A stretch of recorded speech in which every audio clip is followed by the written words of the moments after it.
Good morning students, welcome to Pioneer Convent School.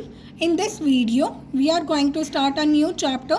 So chapter name is Human Environment, Settlement, Transport and Communication.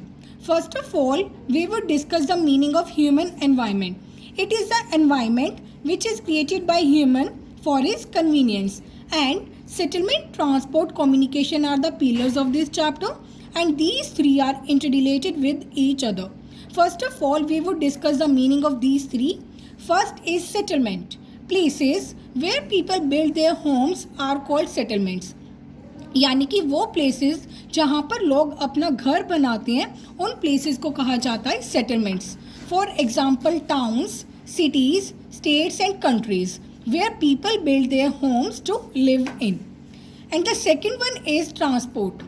Transport refers to means of movement of passenger and goods from one place to another. यानी कि जब passenger और goods एक जगह से दूसरी जगह किसी मीडियम के थ्रू मूव करते हैं, that is called transport. And the means of transports are airways, waterways, roadways and railways.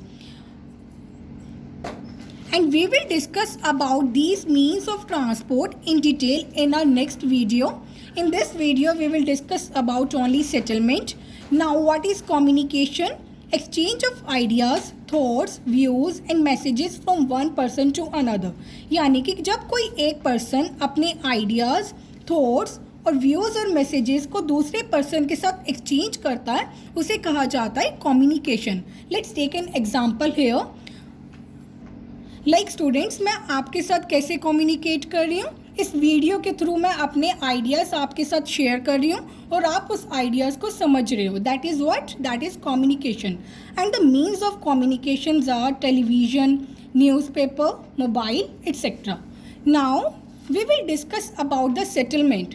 First of all, what is settlement? Settlement means कहीं पर एस्टैब्लिश्ड होना. In the Asian times people were nomadic. वो एक जगह से दूसरी जगह travel करते थे ताकि वो फूड गैदर करके अपना पेट भर सके.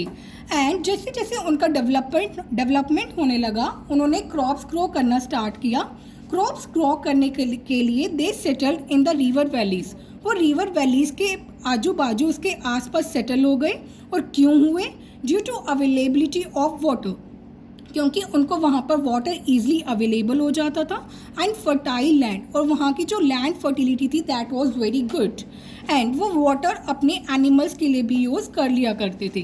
Then some of the river valley civilisation of Asian times were. First of all, what is civilisation? Civilisation means जब लोग अपने ही तरीके से कल्चर को डेवलप कर लेते हैं, that is civilisation. And some of the river valley civilizations were, first one is Huangho in China. Basically Huangho एक रिवर का नेम है जो कि चाइना में है. लोगों ने वहाँ पर उस रिवर वैली के पास अपना सेटलमेंट किया ताकि वो गुजारा कर सके. Then second is Indus Valley in Pakistan. Third is Mesopotamia in Iran. Now we will discuss about the types of settlement. Basically there are two types of settlements, that is temporary and permanent. Temporary settlements are those settlements which are occupied for a short time. यानी कि जो कि short period के लिए Holmes buildup किए जाते हैं उनको कहा जाता है temporary settlement. And permanent settlements are those settlements which are permanent in nature. यानी कि वो होम्स जो कि परमानेंटली बिल्डअप कर दिए गए हैं, that is permanent settlement. And people build homes to live in. लोग इसलिए घर बनाते हैं ताकि वो वहाँ पर रह सके. And the temporary settlements are for the people who practice shifting cultivation. Shifting cultivation क्या होता है? जब किसी एक पर्टिकुलर एरिया ऑफ लैंड को कल्टीवेट किया जाता है, लाइक 6 मंथ उसको कल्टीवेट किया, देन उस एरिया को लीव करके दूसरे एरिया पे शिफ्ट हो गए. और शिफ्ट किस लिए हुए? ताकि जो पहले वाला एरिया है उसकी जो लैंड फर्टिलिटी है वो नेचुरली इंक्रीज हो जाए. Then second is hunting. यानी कि जो लोग नोमैडिक होते थे, शिकार करते थे, उन्हें भी टेम्पोररी सेटलमेंट करना पड़ता था. Then third is food gathering. Food gather करने के लिए भी उनको टेम्पोररी सेटलमेंट करना पड़ता था. And the fourth one is transhumance. First of all, what is transhumance? The action of moving livestock from one grazing ground to another. यानी कि जब पीपल अपने एनिमल्स को एक ग्राउंड से दूसरे ग्राउंड लेकर जाते थे ताकि वो ग्रेज करवा सके, इसलिए भी उनको टेम्पोररी सेटलमेंट करना पड़ता था. And the last one is live in difficult climate. जो लोग डिफरेंट क्लाइमेट में रहते थे उन्हें भी टेम्प्रोरी सेटलमेंट करना पड़ता था. So these are the types of settlements. Now permanent settlements are further subdivided into two parts, that is rural settlement and urban settlement. First of all, what is rural settlement? Rural settlements are mainly villages. जहाँ पर villages की बात होती है उसको कहा जाता है rural settlements. And what is urban settlement? Urban settlements are mainly towns. जहाँ पर towns और cities की बात होती है उसको कहा जाता है urban settlements. And in rural settlements, people are engaged in agricultural activities. Basically, there are three types of activities, that is primary, secondary and tertiary. Primary activities are also called as agricultural activity and people are engaged in this.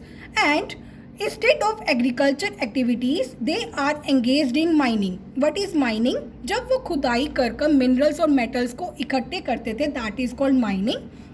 And lumbering का मतलब क्या होता है? Would को इकट्ठा करना, लकड़ी को इकट्ठा करना. And third is farming means crops को ग्रो करना एंड एनिमल्स को रियर करना.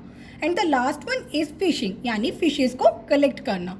And in urban settlement people are engaged in secondary और tertiary activities like manufacturing. Let's take an example here. हमने एग्रीकल्चरल एक्टिविटी के थ्रू कॉटन को grow किया, then उस कॉटन के थ्रू हमने क्लॉथ बना दिया. In secondary activities then we can say manufacturing of cloth from cotton. And tertiary activities include trading and services. First of all, what is trading? जब हम goods को purchase और sale करते हैं, that is called trading. And services like teaching, engineering, doctor etcetera.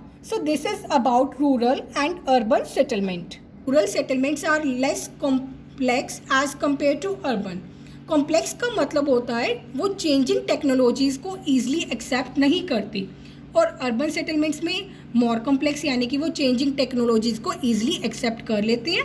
And it is less compact means जहाँ पर services और facilities provide की जाती है like hospitals, parks, schools etcetera. ये सब रूरल सेटलमेंट्स में होते हैं लेकिन बहुत कम होते हैं एज कम्पेयर टू अर्बन में ये सब कुछ बहुत ज़्यादा होता है like hospitals, parks, schools etcetera.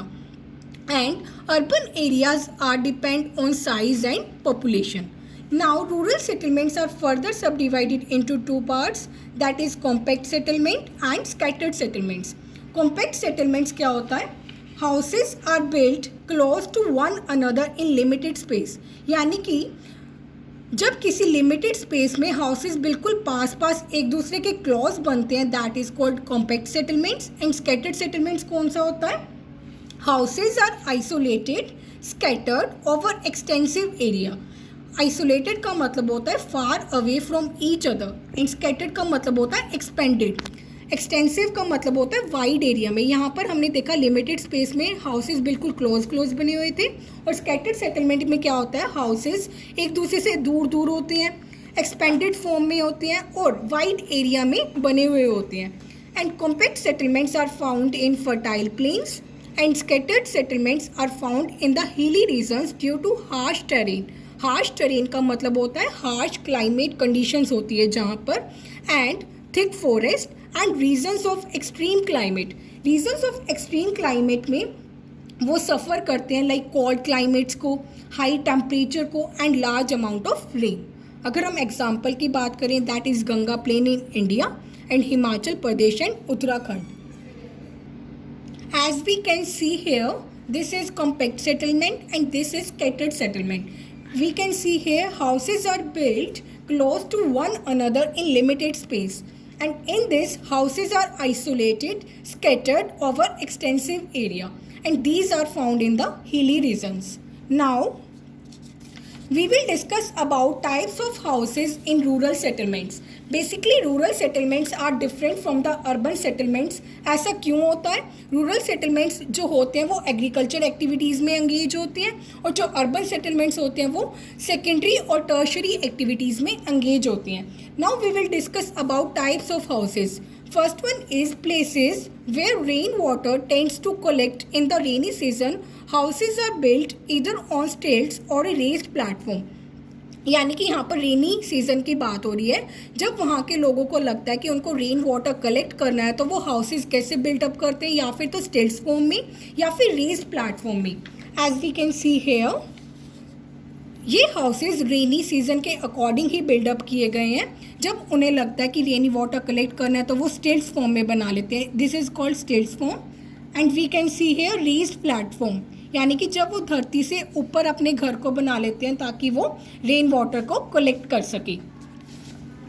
Then second in is in places with extreme hot climate, thick mud walled houses with thatched roofs are constructed to ward off heat. यहाँ पर हम हॉट क्लाइमेट की बात कर रहे हैं। जब उन्हें लगता है कि समर हो रहा है यानी कि गर्मी ज़्यादा हो रही है तो वो थिक मड वॉल्ड हाउसेज बना लेते हैं, मिट्टी के घर बना लेते हैं विद थैच्ड रूफ्स, ताकि वो हीट को अवॉइड कर सके।